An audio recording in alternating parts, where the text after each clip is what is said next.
美国反华政客的说法与实际情况正好是相反的。中国的确在边境或海防线上建造了一些军事设施，然而这并不是中国打算发动战争来摧毁西方势力。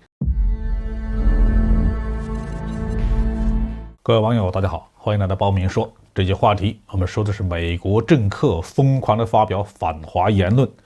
俄罗斯的学者仗义直言，在美国转向执行全面反华政策的这几年里面呢，反中成了政治正确。美国的一些无良政客们是越来越嚣张了，他们的很多人以国际政治学者的面目出现在各种媒体上，发表大量的毒化中美关系的文章，似乎只要中国存在，美国就必死无疑。这些家伙戴着中国生产的口罩，享受着使用中国产品的各种便利，却昧着良心制造各种关于中国的负面新闻。这种状况让很多正义的外国学者都看不下去了。最近俄罗斯媒体发表文章，对这些美国学者进行了驳斥。文章中说出了中国的复兴和西方帝国主义崛起之间最大的区别，那就是中国从来不对其他人的领土感兴趣，只是想要回自己曾经拥有的东西。西方帝国主义国家在所谓的地理大发现之后开始崛起，走上了全球殖民的道路。殖民者的惯用手段就是在海岸线上架起几门大炮，征服那些古老却落后的国家，把这些国家和民族纳入自己的版图。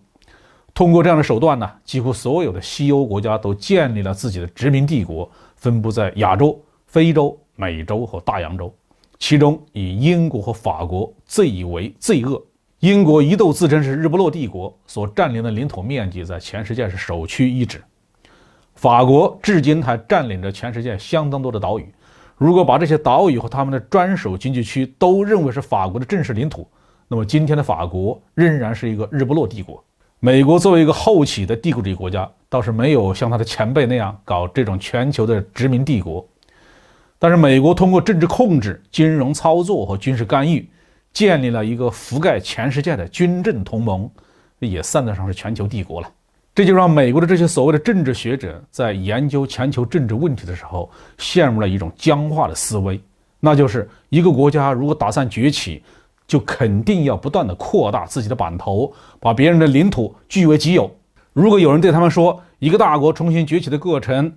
当中并不打算侵略呈现，并不打算吞并弱小的国家，并不打算崛起本不该属于自己的领土、领海或领空，那么这些西方政治研究者是完全不能理解的。这就是夏虫不可语冰。正是在这种逻辑思维之下，西方政客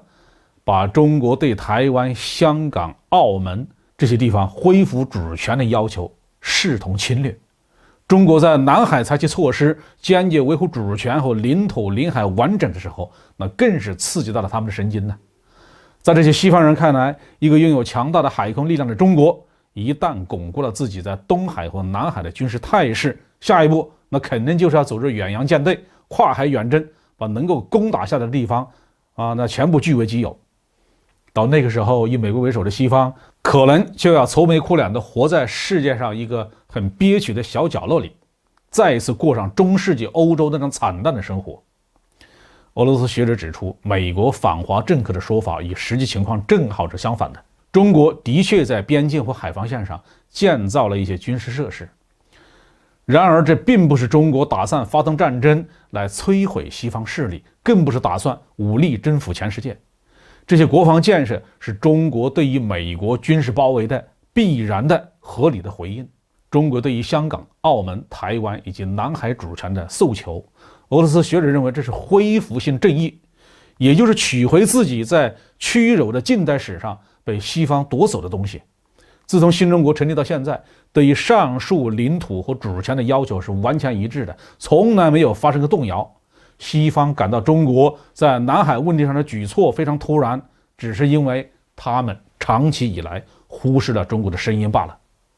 俄罗斯学者还认为中国不赞同美国在国际政治中的许多霸权主义的做法，但是也没有证据表明中国打算用武力击败美国，重新建立一套属于自己的秩序。中国只是在美国侵犯到自己的权益的时候做出反击而已。不得不说，俄罗斯学者对新中国行为方式的分析是非常客观而且有事实依据的。